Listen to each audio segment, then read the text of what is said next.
What's up, everybody? Decided I'll do a second video here about another one of the issues in our industry that's really causing chaos. If you watched the first video, you understand about what's happening with these e-logs and why we're not being able to drive what we consider safely anymore, because we're literally being forced to drive fatigued per government regulations. But that's only one of the issues. Another issue, and it's an issue that really wasn't always an issue because of the fact that we were able to drive by the calculator and do what we had to do with our logs. But we're not allowed to schedule in general. I mean, I guess, you can find some brokers that will let you schedule your load properly, especially for delivery. Pickup, I'm not so... It's not such a big deal with the pickup, but with our deliveries, it is. It becomes a major issue. And it's because of the way that the shippers, receivers, and brokers are all calculating our schedules. Because they're just doing the math all wrong. I mean, they're using the proper formula, but they're still doing the math all wrong. Because the problem is that they're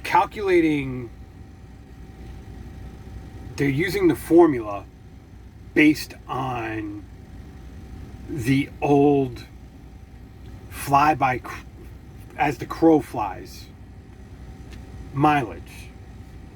And like I said, with paper logs, we were able to drive by the calculator and we were able to do things to get around that. With this ELD mandate, we can't do that anymore. And so the problem comes in, the formula that most of them are using is, let's say that the trip is 1,800 miles. They're calculating that 1,800 miles, they're calculating depending on how much, how far from the interstate the receiver and the shipper both are. If they're, in cases where they're both really close to the interstate, you can use a 60 mile per hour average. And if they're, say 60, 70, 80, 100 or more miles away from the interstate, then you have to use a 50 mile per hour average. So they're using that. First of all, they're using one of them two average speeds to calculate how long it will take us to do the load. And some of the things that they're not doing is, one, they tend not to be, after they come up with that calculation, they're not adding the 10% to it. They should be adding 10% to that right off the top just for traffic issues. Traffic issues alone, nothing else. Just for traffic issues, they should be adding 10%. So figure an average 1,800 mile trip, 600 miles a day, that's a 3-day trip. If you're right on the interstate, it's roughly a 2.5-day trip. But what's happening is they're not adding that 10% first off. They're not adding in 30 minutes for our fuel stop. You have to do 30 minutes. I know it only takes 15 minutes to fuel up the truck, but you have to sit online a lot of times to wait to get in to fuel the truck. Then it takes you about 10 minutes to fuel the truck. You check your oil, washing the windows. It could be 10 to 15 minutes by the time you're done. Then you pull forward. Then you go in, you use the bathroom, you get a cup of coffee, you get your receipt, maybe you grab something to eat real quick, to grab on the go. So by the time all is said and done, realistically, at your fuel stop, you're probably there around 30 minutes. So they need to add 10% plus 30 minutes. Then they have to add 30 minutes for each day for our forced governmental feeding, I like to call it, but our forced 30-minute break. So now you're up to an hour plus the 10%. Then they have to add in our 10-hour sleeper berth. So, if it's a 3-day trip, that's 30 hours on your 10-hour sleeper berths plus 3 hours for each hour of every day, for each day 1 hour for your fuel stops and your forced governmental feeding, plus whatever the 10% came out to be. And the other issue is because they're calculating as the crow flies. It's not uncommon for the mileage we're being paid for and the mileage we're driving in some cases to be radically different. Like, for example, let's say it's an 1,800 mile trip. But let's say it's an 1,800 mile trip and you have hazardous cargo. Or let's say it's an 1,800 mile trip and you're somewhere like Big Island, Virginia. When you're in areas like that, like Big Island, Virginia, the interstate is literally 30 miles to your west. But to get to that interstate is a 110 mile route to get to that interstate legally. To get to it legally. There are, you can take the back roads. The problem is all the roads have this big yellow sign up. And the sign is very confusing because it doesn't say that through trucks are prohibited. What it says is vehicles, I'm trying to remember the length. I think it's vehicles over 75 feet are not recommended. Because of the wording, what that means is if you go through there and you have an accident, it doesn't matter if somebody came around a corner and they were tipping back their 6-pack while packing their meth pipe and sniffing a line of blow off the secretary's head while she was coming back up on the upstroke. None of that at all matters. Because of that sign, you are 100% at fault for the accident. Because you should not have been there because of that sign. That means that if you take that shorter route, you are putting your career at risk. You're actually putting your whole freedom at risk. If something catastrophic goes wrong back there, your whole life is ruined. And it's because of that sign. It does not say you cannot, but it takes all your protections away from you. Even as far as the insurance, if you're an owner-operator and you go through there and you have an accident, let's say it's snowing and you slide off the road, your insurance doesn't have to give you a single penny because of that sign. You are 100% liable for anything that happens back there because that sign says that you're not recommended to be back there. For example, my truck with the truck and trailer, I think I'm 78 feet. So I'm 3 feet over that 75-foot mark. And also if you have a spread axle, you're not supposed to be back there at all with a spread axle. So, the only way to get out of there, you have to add 110 miles right there to begin with. And then, let's say you're going south on, I believe that's 81. So then after you do that 110 miles to get to 81, then you have to come back down another 50 miles. So you just added 160 miles to that. And then because it's being calculated as the crow flies, you're probably adding another 150 miles on top of that. So you just turned your 1,800 mile trip into a 300 mile, into a 2,100 mile trip. You added 300 extra miles to it. And they're not calculating that reality in either. We do, as a driver, we do, because we know this. After 10 years of driving, I mean, I automatically, I calculate everything at 50 miles per hour because that gives me the time I need to make up for all the mileage that I'm going to lose, even though I can be calculating generally at 60 miles an hour because I got a 75 mile an hour truck, which means I can pretty much do every interstate speed minus the 80. So I can always do the interstate speed, so I can calculate at 60 miles an hour, but I always calculate it to 50 miles an hour because it gives me to make up the time I need to make up for all that mileage that they're not calculating in. And then I'm adding my 10% on top of that for the regular traffic issues. And when I calculate my time, and when they're calculating the time, my ETA, our ETAs can be off by as much. In some cases, our ETAs can be off by almost a day.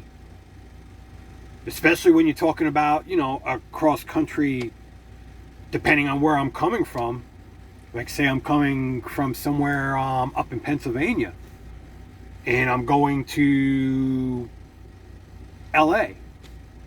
By the time I go through all the routing and I have to go around, say I gotta go around the toll roads and do all this and do all that, their calculation and my calculation are off by a full day. This is why the driver is supposed to schedule the delivery. Not the broker, not the shipper, not the receiver. The driver is supposed to schedule the delivery with the receiver.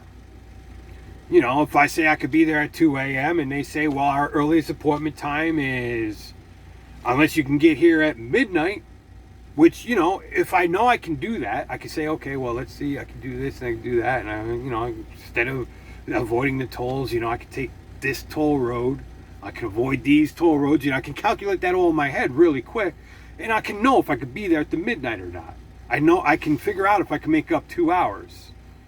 And in most cases I can, because by time, you know, because of the way I'm doing the math, I'm always giving myself an extra hour to begin with. Just whenever I schedule, I always schedule to be there an hour later than I will be there. So this way, you know, like when you're going into the city, if I'm stopping outside the city the night before and then I'm going to be going into the city in the morning, I've always making sure I've got myself that extra hour, because whenever you go into any city situation, a 10-mile trip, which should take you 20 minutes, 30 minutes, can wind up taking an hour and a half, an hour and 40 minutes, you know. So I always make sure I give myself that hour, because of that's another thing I calculate in there too, is that 1 hour. So I have all these different numbers that I'm crunching to make my time, my ETA work, so that I know I ain't gonna have no issues getting there. And the brokers have no idea how to do that. Maybe if the broker used to drive a truck and you explained all this to them, they can understand it. It would make perfect sense to them. But they're looking at things like Google Maps and they're saying, well, it's saying this much.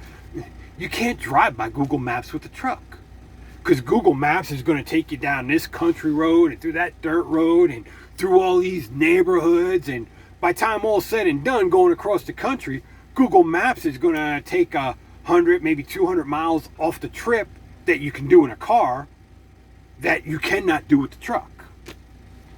And they don't understand this. And when they're using the as the crow flies, they're still missing all this here that is going like this here. The crow is going in a straight line, but you're going like this, up and across, back and over, around that straight line. And so you're constantly adding mileage to that straight line mileage. And that's something that, you know, needs to be addressed, especially with the ELDs, because we have no power over it anymore.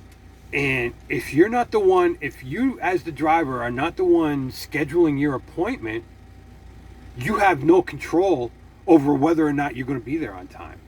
They try to say you do, but you don't. The reality is you don't. Because you're not the one responsible for it. If they're not letting you be responsible for the scheduling, then they took all that responsibility out of your hands. So, as a driver, you can't be held accountable if you're late. I mean, you want me to be on time, let me schedule my loads. And, in general, for my first 2 years here, I was nearly 100% schedule on time. I mean, my only delays came in because of weather. Other than weather, I was never late to a delivery.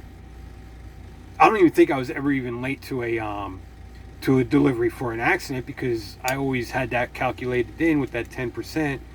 And then, if I knew I was going through, like, let's say I knew I would be going through Chicago and Milwaukee and St. Paul, and I know I'm going through all these different cities, I would even calculate, I would add 30 minutes for each city that I'm going through. So, if I know I'm going through, say, 4 cities, I'm adding 2 hours to my time, even just because I know I'm going through all 4 of these cities through daytime. Because I'm not really an overnight driver. I can't sleep during the day. I've never been able to sleep during the day. I used to be a loss prevention manager, and most of my work I used to do, because I was investigating managers, was all on the overnight, and that damn near killed me, because I wasn't sleeping during the day, and I was working all night, and I wasn't sleeping during the day, and I was just running until I pass out. Then, I'd sleep a whole day. Then I'd run until I pass out. I mean, I had times where I was up for 3-4 days straight, because I can't sleep during the day. So I don't drive a truck. I generally don't drive a truck overnight. I could drive a truck into the late hours, but I got to get some sleep on the overnight. I can't sleep during the day. It's very hard for me to sleep during the day. But that's another issue that's going to have to be addressed. They need to start allowing us as drivers, at least with the delivery side of the scheduling, to start doing our job again. Because that's part of our job. That is part of our job as a driver, to schedule the delivery. Maybe not so much the pickup. We have to work with the pickup times that we can, when we're working with the load board as an owner operator, or we're working with our dispatchers. Everybody works together to see, okay, how much time do you have left? Can we make this pickup? So that's a little bit different. It's not so much the pickups that are the issue. It's the deliveries are the real major issue. I mean, there could be some argument for the pickup times, but that doesn't really. I always run into the issues with the delivery, especially since the ELD mandate has come into play.